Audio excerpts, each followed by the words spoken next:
Voilà donc fort, restons forts. C'était donc ce que Athias Lamoussiki chantait dans cette chanson-là. Et pour nous, Togolais qui connaissons cet artiste-là, on sait ce qu'il a traversé. Et c'est une chanson vraiment qui dit beaucoup de choses. Tous les témoignages qu'on a reçus ce matin, on veut vous dédicacer vraiment cette chanson-là.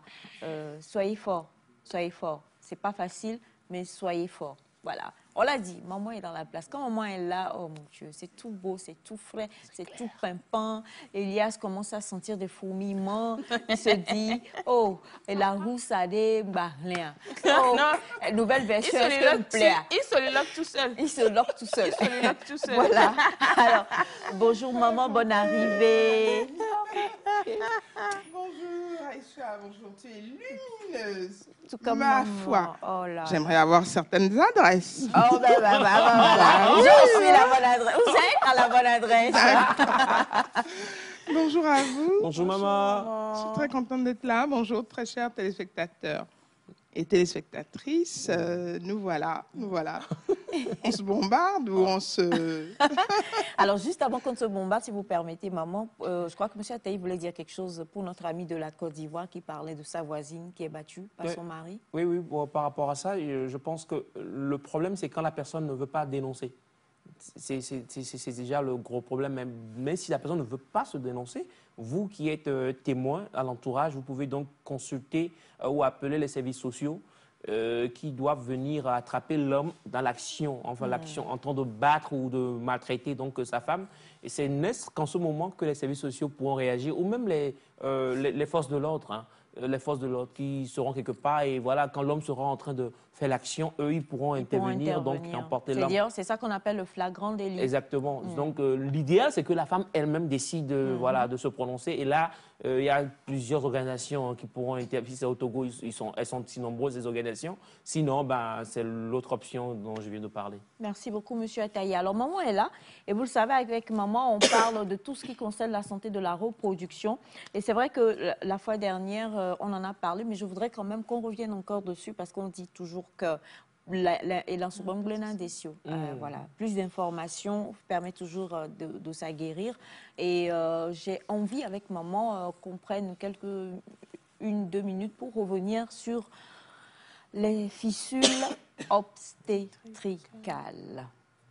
Alors, quelqu'un m'a dit que fistule là... fistule, oui, les fistules. Alors, justement, quelqu'un m'a dit que ce sont les épisiotomies qui causaient ça. Est-ce que c'est vrai? Non. C'est pas du tout au même endroit. OK. Alors, pour faire la différence, la fistule obstétricale, c'est la création d'une communication entre l'utérus, où le bébé se trouve, et les éléments de voisinage tels que la vessie, le rectum ou le vagin. Alors, il se trouve que le bébé qui essaie de sortir et qui n'arrive pas appuie sur ces éléments-là contre l'os pubien ou l'os du promontoire à l'arrière, le sacrum. Hein, le promontoire, c'est cette angulation qui est faite. Et donc, le bébé n'arrive pas à sortir parce que les diamètres sont vraiment trop étroits. Il aurait fallu la sauver par une césarienne.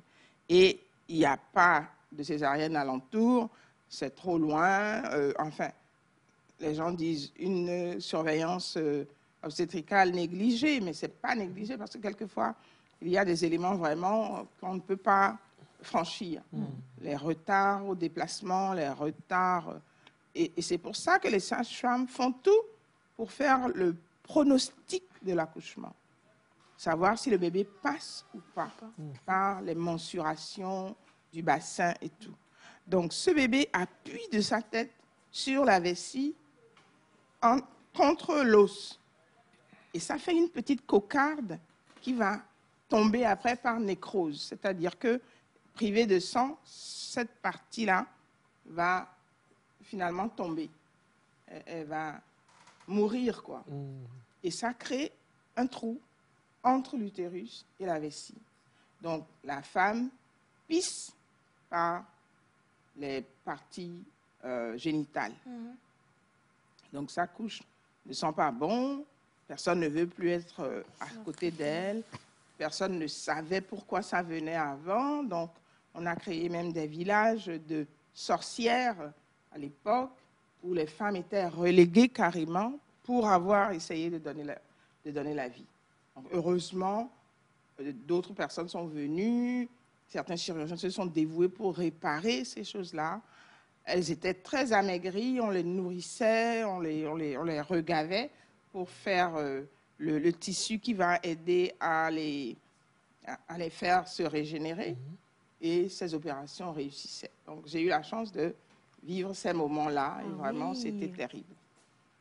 Maintenant, la fissure, c'est ce qui peut se passer lorsque, en faisant une épisiotomie ou en se déchirant, les femmes déchirent jusqu'à la partie anale, c'est-à-dire la muqueuse rectale, ou alors le sphincter anal participe de la déchirure. Et il faut être un peu expert pour reconstituer tout ça, refermer bien le sphincter pour qu'il soit consolidé, terminer la suture entre les différentes parties musculaires et muqueuses du vagin avant de finir par la muqueuse. Donc, on fait des bonnes réparations, même quand c'est des déchirures que c'est très anfractueux. On fait des bonnes réparations et les fissures n'ont pas cours. Parce que les fissures, ça voudrait faire venir les selles du rectum vers le vagin. Fissure. Pas Ça les veut dire que c'est fistules. fissuré. Ça, c'est fissure. Fistule, vous avez des communications entre l'utérus, la vessie, ou l'utérus, le rectum, ou encore un peu plus bas, l'utérus et le vagin. Wow. Il faut respecter les femmes, franchement. Je vous en prie. C'est assez périlleux. C'est assez périlleux. Mais la maternité sans risque, c'est possible. Oui. C'est possible. Il faut le concours des femmes elles-mêmes, qu'elles consultent suffisamment et que aussi les prestataires connaissent leurs limites. Quand quelque chose nous dépasse, on demande le secours de quelqu'un, on envoie un partenaire pour dire « Regardez-moi ça, s'il vous plaît, je ne comprends pas ». Il faut beaucoup d'humilité, quoi. Comme toujours, hein, vous avez envoyé Rain of Questions for Mommy. So, allez, feu, comme maman même l'a dit tout à l'heure. On a ce message qui dit bonjour à vous tous. Bonjour. Je vous écris depuis le Burkina Faso. Maman, s'il vous plaît, je suis enceinte bientôt 13 mois. OK. Je suis enceinte bientôt 13 mois. Et selon notre totem, je ne peux pas me faire opérer. Qu'est-ce que je peux faire pour faire déclencher l'accouchement? Il faut aller chez l'obstétricien d'abord. Hein. Elle ne peut pas, elle devrait se faire opérer. Oui, mais parce je crois que si on a bien compté, en principe, quand les enfants arrivent à 41 semaines, c'est-à-dire au plus 10 mois, 42 semaines, c'est la limite, il faut les sortir. Parce que ça devient des petits bébés vieillots, fripés, qui commencent à vraiment mal se comporter. Le placenta vieillit également, donc le bébé ne gagne plus rien et il risque beaucoup par cette hypotrophie-là quand il va sortir pour amplier ses poumons et tout ça. Donc, il y a un problème face à la vie. Et l'eau dans laquelle il est, ça sèche, a tendance à s'assécher. Donc, soit c'est une erreur de terme, il faut bien verrouiller cela, parce qu'il y a des femmes qui disent « j'ai eu mes règles tel jour », mais en fait, elles ont des dystrophies ovariennes qui les font ovuler beaucoup plus tard. Donc, la grossesse aurait commencé beaucoup plus tard. Donc, il faut faire une datation échographique, il faut regarder à quoi correspondent effectivement les fémurs, les mensurations, les biométries du bébé pour faire correspondre un certain âge. Donc, il faut faire ce diagnostic différentiel d'abord. Et si il est vrai que le terme est vraiment dépassé, c'est difficile de déclencher ces bébés-là parce que vous leur imputez des contractions qui ne sont pas naturelles. Mais sous le regard d'un obstétricien, ça peut se faire. Si elle a un bon bassin, À ce moment-là, il y a des manières un peu d'ouvrir le col, de le stimuler. Il y a des produits même pour déclencher. Il faut qu'elle se confie à un obstétricien. C'est important. Il faut aller à l'hôpital. Il faut aller à l'hôpital, c'est important. Bonjour à vous tous. Bonjour. Maman, y a-t-il un problème lorsqu'une femme accouche toute seule? Toute seule. En parenthèse, pas à l'hôpital. Alors, c'est une nouvelle vague. Oui, même dans les pays développés, on a tendance maintenant à développer l'accouchement assisté au domicile. Il faut préparer la maison, il faut préparer la place, les vêtements chauds de bébé, les couvertures, les serviettes, déjà un peu chauffées, emballées, propres et tout. Et une assistante qui peut être une amie qui connaît un peu, soit même on sait documenter, on sait comment ça se passe. Et il y a des gens qui ont commencé à partager des expériences comme ça. Mais quand on sait que quelquefois il y a des morbidités, je crois qu'il faut faire attention. Il faut vraiment être sûr que la personne a déjà accouché plusieurs fois. Ou que, bon, il n'y a plus d'épreuve utérine, ça se passera bien. Quoique, biologiquement, on ne peut jamais savoir. Oui, à 100%. Donc, si on veut tenter l'expérience, il faut quand même que ce soit avec un médecin au téléphone ou tout près. Ou alors, vraiment, des personnes qui peuvent être prestataires d'une manière et accepter de vous assister à la maison. Mais ça commence à se faire beaucoup, j'allais dire même dans les pays développés. Alors, chez nous, si c'est parce qu'on n'a pas la possibilité d'aller ailleurs, je crois qu'il faut quand même s'entourer de quelqu'un qui connaît, qui sait que ça se passe. À 90%, ça se passe bien. Je crois que le bon Dieu a permis ça et avant que les morbidités n'apparaissent. Et donc, maintenant, quand il y a des morbidités, bon, on arrive à parer à ça, même les plus imprévus. Mais avant, je suis sûre que ces femmes-là, elles mouraient en couche et puis tout le monde disait c'est la fatalité, voilà. Donc, il faut faire attention à ça, oui. Bonjour Nectar, bonjour maman. Quel est votre secret de beauté et de jeunesse? C'est moi, son secret de beauté et de jeunesse. Voilà. Je confirme. Exactement. Donc, venez nous consulter, monsieur Ataï et moi, et puis on va vous offrir le secret de notre eau de jouvence. Quand tu fais ça, tu sais à quoi tu dis ça? Oui, imaginez un blouse blanche. Alors, elle poursuit en disant, s'il vous plaît, maman, mon problème est un peu bizarre. Avec mon homme, nous avons eu des relations tandis que j'avais mes menstrues. Et depuis ce jour, mes menstrues ont cessé. Cela fait maintenant 5 mois.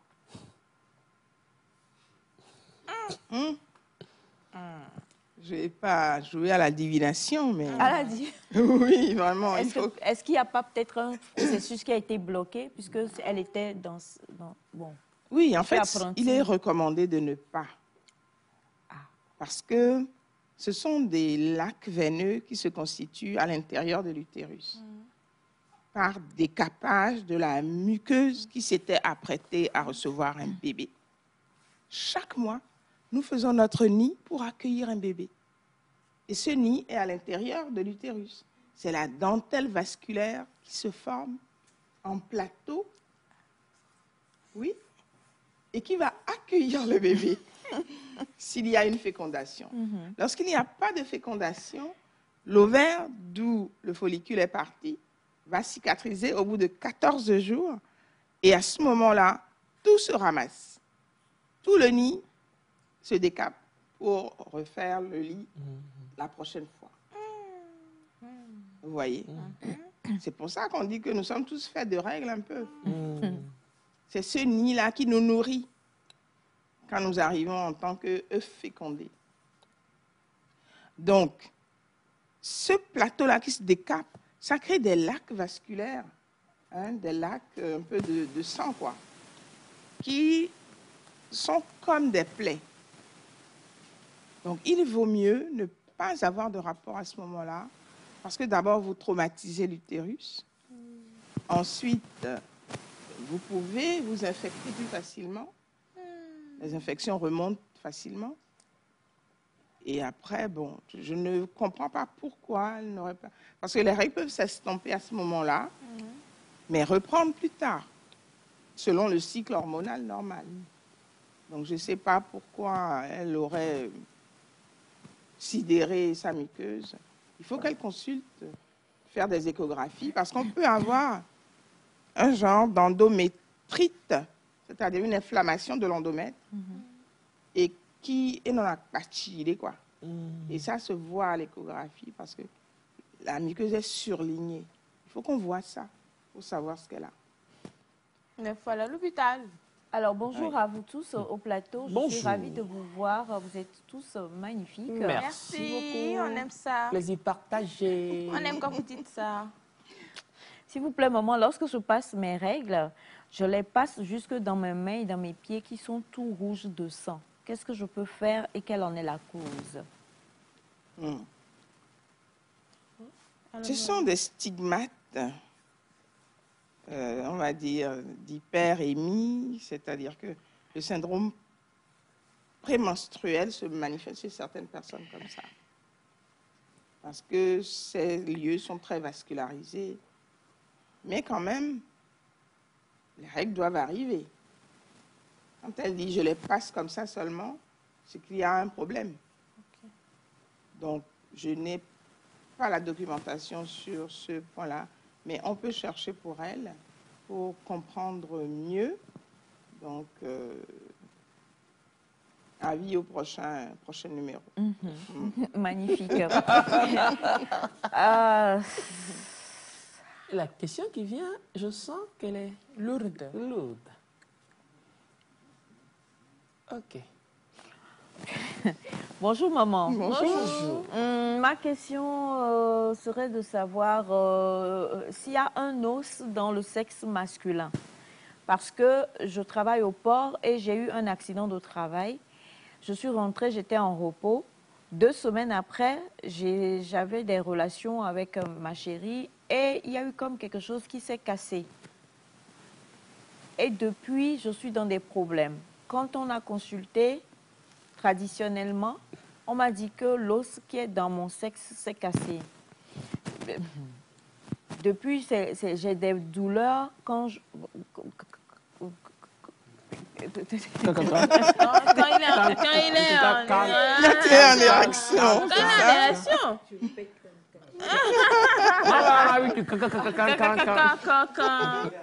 Non, je vous couvre. Parce qu'on est en séance médicale. Donc, appelons plus ou moins les choses par leur nom. Comme sans... vient de dire Light, là, il dit qu'il a des douleurs au moment des érections. C'est ça. Alors, il n'y a pas d'os dans... Il n'y a pas d'os dans le pénis, si je puis dire. Dans l'organe masculin, il n'y a pas d'os. Il y a ce qu'on appelle les corps caverneux, qui sont gorgés de sang pour faire l'érection. Okay. Donc, l'excitation, le désir peuvent faire affluer le sang et ça crée donc cette commande qui, on va dire, provoque l'érection. Mais c'est un phénomène vasculaire par essence. D'accord? C'est comme quand, bon, nous on ne voit pas, mais quand nous rougissons, quand nous sommes troublés ou que nous rougissons, il y a un afflux de sang. Voilà, c'est comme ça que ça se passe. Et donc, ces corps caverneux peuvent se rompre. Et on a assisté à ça souvent lorsqu'il y a eu ce qu'on appelle des priapismes, des érections irréductibles. Après combien d'heures? Il y en a, après, enfin on va dire, après un certain moment, ça devient douloureux.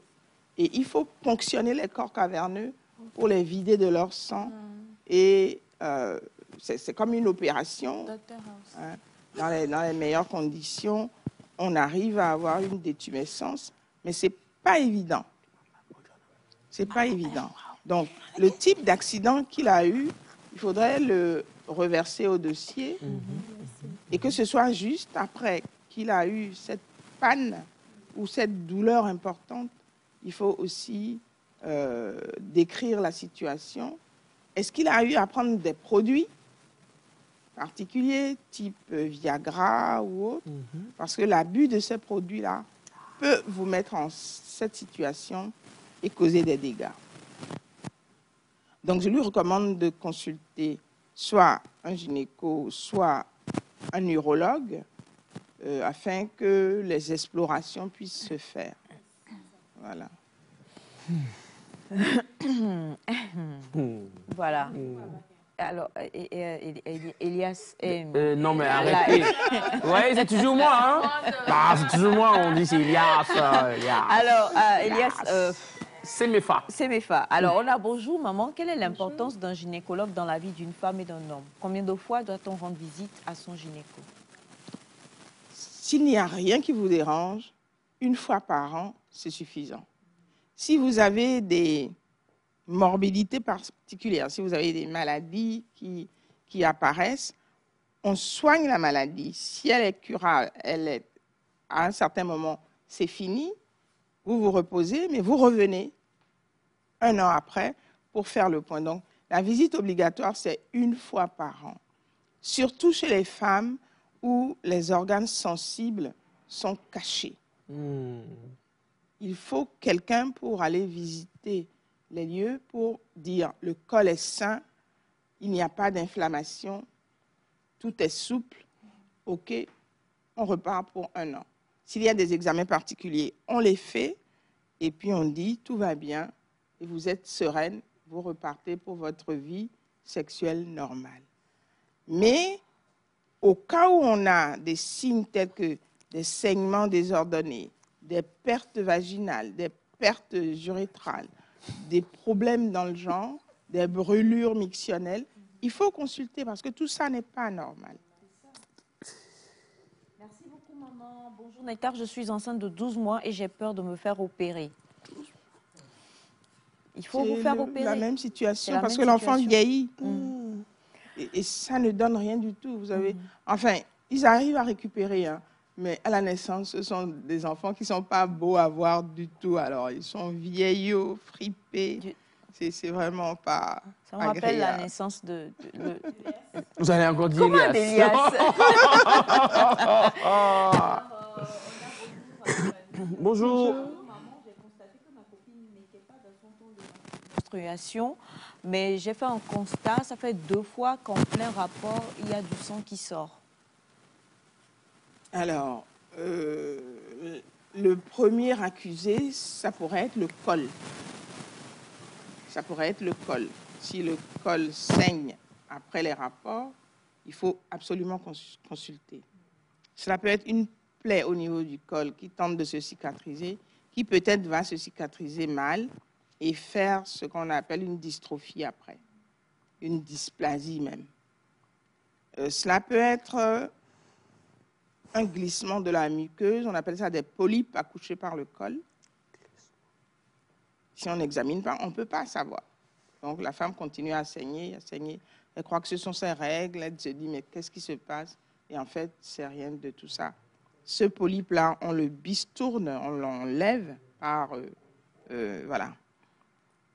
Cela peut être des règles retenues par un myome qui pointe dans la cavité. Et ça, on peut le voir à l'échographie. Donc, ces 3 éléments-là, il faut faire le diagnostic différentiel, faire le diagnostic patent et puis traiter. Alors, pour les autres questions, franchement, je vous en prie, le numéro de maman, c'est encore mieux. Parce qu'il y a des... Non. Non, mais arrêtez, toi, tu veux... Voilà, alors... C'est vrai que il faudrait que ce ne soit pas tabou. Ouais. Ah oui. Donc, elle demande... Vous avez fait une dernière question pour quelle la est la meilleure position Il n'y a pas de problème. Laisse-moi... C'est mes frères, laisse Madame Aïcha aller Madame Aïcha poser la question comme elle est venue. Bien, alors bonjour maman. Bonjour ma fille. Quelle est la meilleure position pour une femme enceinte de 6 mois pour pouvoir ressentir du plaisir? Ma femme aime les jeux brutaux. Moi, je lui propose le vrai. Bref. Il me posait la... C'est ce que vous avez dit, on n'a rien compris. Monsieur Ataï, venez, Non, ça va. Monsieur Ataï sortait de la classe. Voilà. Non. Et je pense qu'il faut vraiment venir consulter maman plus tôt. Il faut venir consulter, qu'on en parle, parce que la femme enceinte a quand même besoin de certaines attentions. On ne peut pas seulement se contenter de caresses, il faut être au complet, voilà. Et il y a ces méfa sortez. Non, mais c'est pas moi, hein. C'est surtout ces méfa. Non, attends, tu laisses sur moi, quoi. Et donc, il est normal que le mari cherche à savoir comment prendre soin de sa femme. Voilà. Comment la prendre? Alors, nous recommandons de mettre justement, de prendre des positions sur le côté pour que le ventre ne soit pas en ballottage. Voilà. Vous êtes vraiment deux élèves indisciplinés. Merci, maman.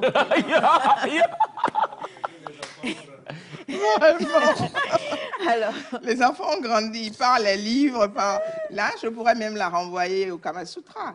Voilà. Il suffirait de taper sur le Google les Kama positions Sutra, et voilà. puis voilà. Et vous allez... Donc, il faut vraiment... Si elle aime les jeux brutaux, elle ne peut plus avoir des jeux brutaux avec la grossesse. 6 mois. Hein? Déjà, les rapports avec le sperme, ça ramollit le col. Donc, à 6 mois, elle pourrait risquer soit un avortement tardif, soit un accouchement prématuré à quelques semaines près. Donc, il faut se méfier de la fréquence des rapports et il faut se méfier aussi de la profondeur des rapports et tout ça. Donc, nous recommandons de mettre les fesses entre les deux, c'est-à-dire une position sur le côté, mais pas la levrette, parce que la levrette, c'est trop profond, si je puis dire. Donc, il faut faire attention et comprendre qui pourra. Je crois que le mari a compris. Il a compris. Et s'il veut, il peut consulter. Merci beaucoup. Elias, merci beaucoup, maman. Numéro de téléphone, s'il vous plaît. Voilà. Alors, mon numéro de téléphone, c'est... Vous me confinez à la sexologie, mais ce n'est pas grave. On fait aussi de l'obstétrique, de la gynéco. On fait la gynéco, l'obstétrique, tout. Et c'est bon. Alors, mon numéro, c'est le 90 35 40 94. Vous pouvez appeler aussi sur le 92 99 11 02. Et on va en même temps annoncer le prochain thème avec maman, c'est concernant les trompes. Tout ce qu'il faut quand on doit déboucher les maladies et comment déboucher les trompes et tout ça. Donc, restez câblés, connectés pour le prochain passage de maman. Parce que comme elle a dit, il n'y a pas que la sexologie. Vous avez M. Ataï qui est dans un futur proche, coach. Et donc, numéro de téléphone pour écrire à maman, 90 35 40 94. 90 35 40 94 pour envoyer des messages WhatsApp. Je réponds toujours. Voilà. 92, et le 92 99 10 02. Clinique Mioren pour vous servir. Merci beaucoup, maman. Merci à vous.